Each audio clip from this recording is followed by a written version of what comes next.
Alright, so today I'm going to be talking to you about Dante's Inferno, which is basically about a man descending to the lowest depths of hell. I'm not the most educated or literate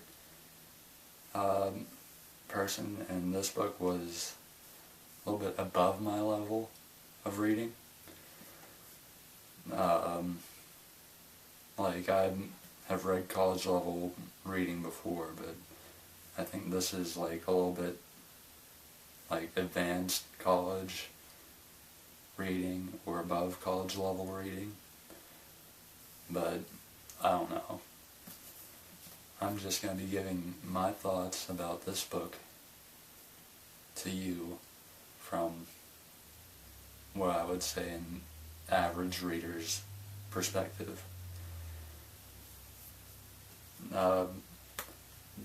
The story relies heavily on allusion, which is references to historical figures and figures from other works of literature.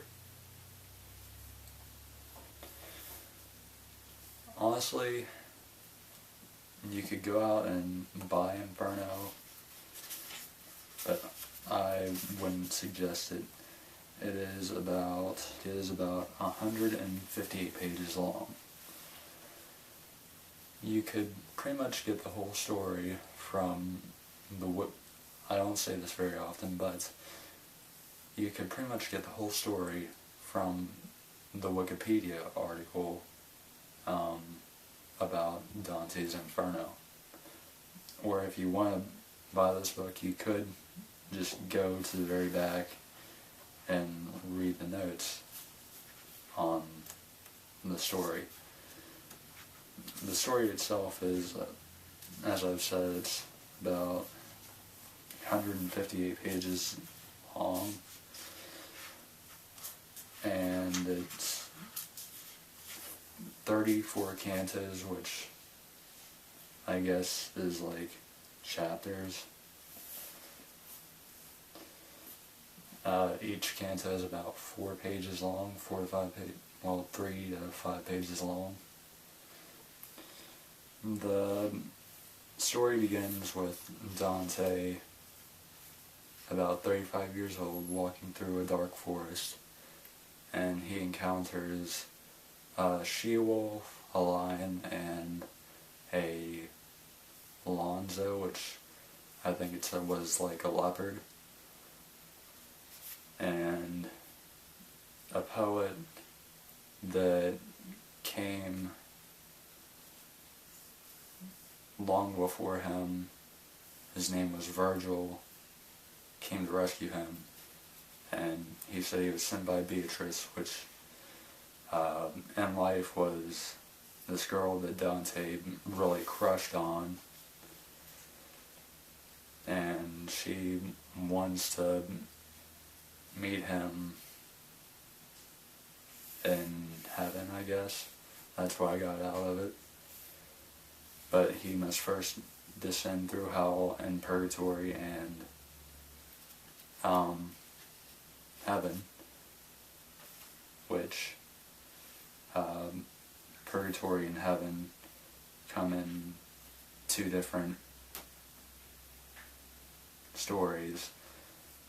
This is like a trilogy, but with the planet of hell, according to Dante, it starts out with the apathetic, which they neither did good nor bad in life, which they're not exactly in hell, but they're just on the outskirts. And what their punishment, I don't get why they'd be punished. Personally, if I were to decide their punishments, the apathetic would reside in purgatory. But Their punishment is they're being constantly chased by wasps and are eaten by maggots. The worst punishments reside in the deepest pits of hell, which, ironically, is frozen. And there, Satan is apparently bound, and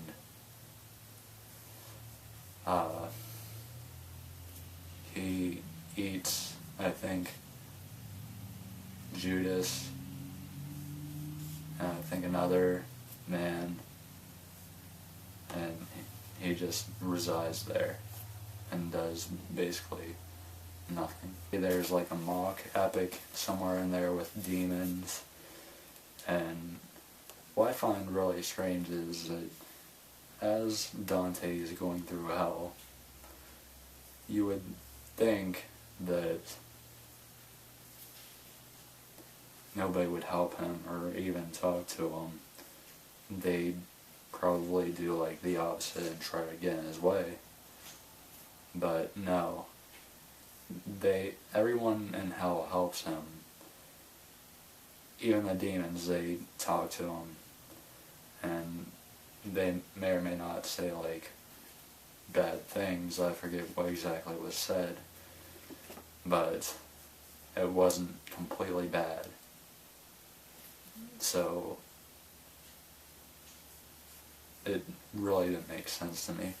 One of my favorite quotes from this book goes as the following. It is in Canto 24, lines 46 to 51. Now you must needs, my teacher said, shake off your wonted indolence. No fame is won beneath the quilt or sunken feather cushions. Whoever fameless wastes his life away leaves himself no greater mark on earth than smoke in air or froth upon the waves. And basically what that means is you have to work for fame. If you actually want to read it yourself, if you're patient enough to read it yourself, go ahead. But you can pretty much pick up the whole story just by reading the summary. Well, I have this version that's translated by Robin Kirkpatrick, and it's the Penguin Classics Deluxe Edition. Looks like this. And he has a summary and a lot of notes in the back, which you can basically just get the gist of the canto from his summaries. Reading that along with the Wikipedia article can save you a lot of time and probably a little bit of money. It's a good read, but honestly all the commentaries and everything on it seems has sugar-coated this book. Like the video game, you may think it's something like the video game. It's far from the video game. It's not as striking. The only thing that's really striking is the punishments, and which they're just basically really ironic. Those are my thoughts on Dante's Inferno.